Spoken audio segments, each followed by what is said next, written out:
Chapter 62, Return to Mars. Through the black night and driving rain, a ship is struggling all in vain to live upon a stormy main, misery domain. The Storm, Adelaide Proctor. The tempest is increasing. Our ship is tossed in the tremendous gusts that sweep around the lee side of the berg. It is difficult to keep her in position. The thunder peals shake the heavens, and the lightning flashes cast a lurid glare over the storm-lashed seas. My companions stand silent, almost spellbound, as they gaze upon the terrible sight. The grand lines of Byron come to mind. The glorious mirror where the Almighty's form glasses itself in tempests, in all time, calm or convulsed, in breeze or gale or storm, icing the pole or in the torrid clime, dark heaving, boundless, endless, and sublime, the image of eternity, the throne of the invisible. Even from out thy slime, the monsters of the deep are made. Each zone obeys thee. Thou goest forth, dread, fathomless, alone. How awful, yet how sublime the scene, exclaimed Asterion. The ocean tempests of our world show nothing like this.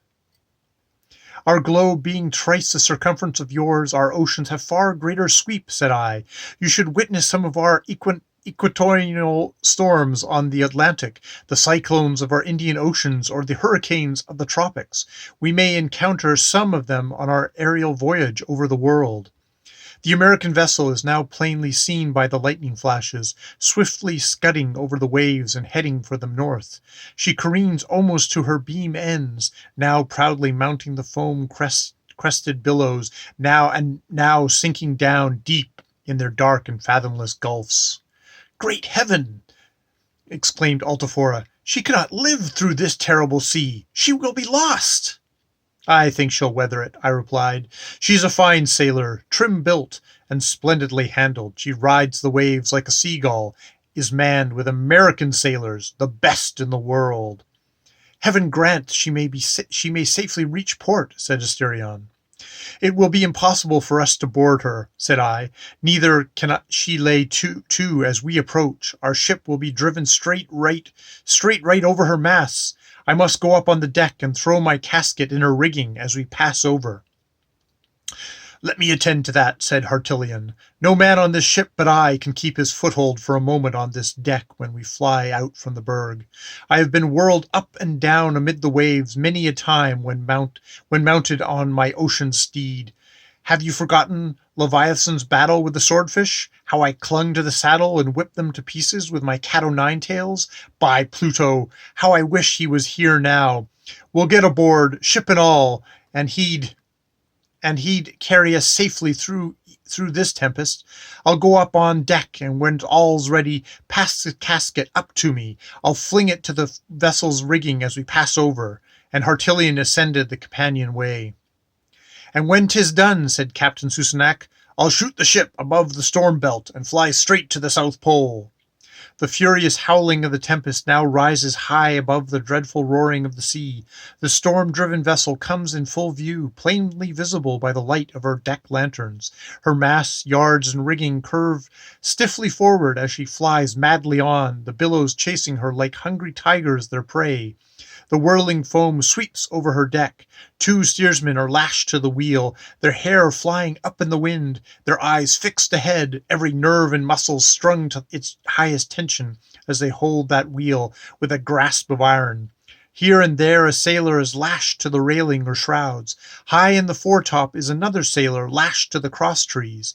He is the lookout, watching with eagle eyes far ahead, ready to shout his warning cry should the fatal iceberg loom up amid the darkness. Rtrn calls out from the hatchway, Ship close at hand. When she comes near, I'll give the signal. Fire the bow gun. Dash out from the berg. I'll hail her. Have casket ready. Aye, aye, replied Captain Susenac.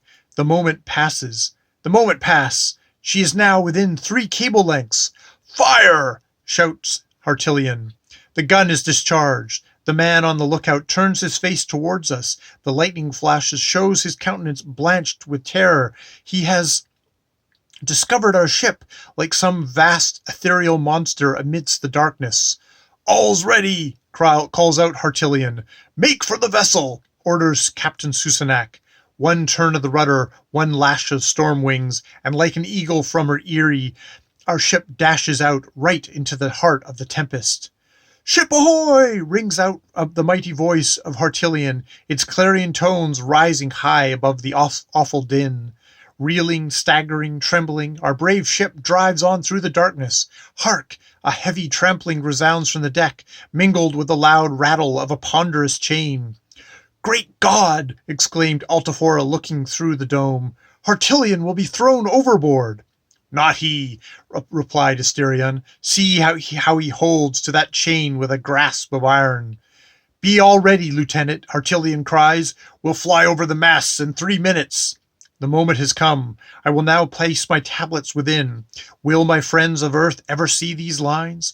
Will they ever know, while gathered around their cheerful firesides, that, on this dark and stormy night, over this wild raging sea, an ethereal aerial ship, bearing in her bosom a band of brave men from another world, is making her desperate struggle to return to that far distant orb, over which the star of a dark and awful fate now hangs impending? Will we ever reach that world, rolling in the vast abyss of space billions of miles away? Shall I ever revisit this, my native earth, ever again view the scenes of my youth, ever again look upon the faces and hear the voices of those I love? Quick! The casket! Hartillion cries. We're almost over the mass! I will now place it in his hands. At this awful moment, amid the lightning flashes and rolling thunders, methinks a gentle voice whispers to my soul, the same that cheered me in my prison cell, the voice of one far away. Courage, hope, trust in God. The end. That is the end of Journey to Mars, the wonderful world, its beauty and splendor, its mighty races and kingdoms, its final doom, published in 1894, and the sequel is published the next year in 1895, following the same characters. Journey to Venus, the primeval world, its wonderful creations and gigantic monsters. We shall see if I get to that. More videos later. Hope you've enjoyed.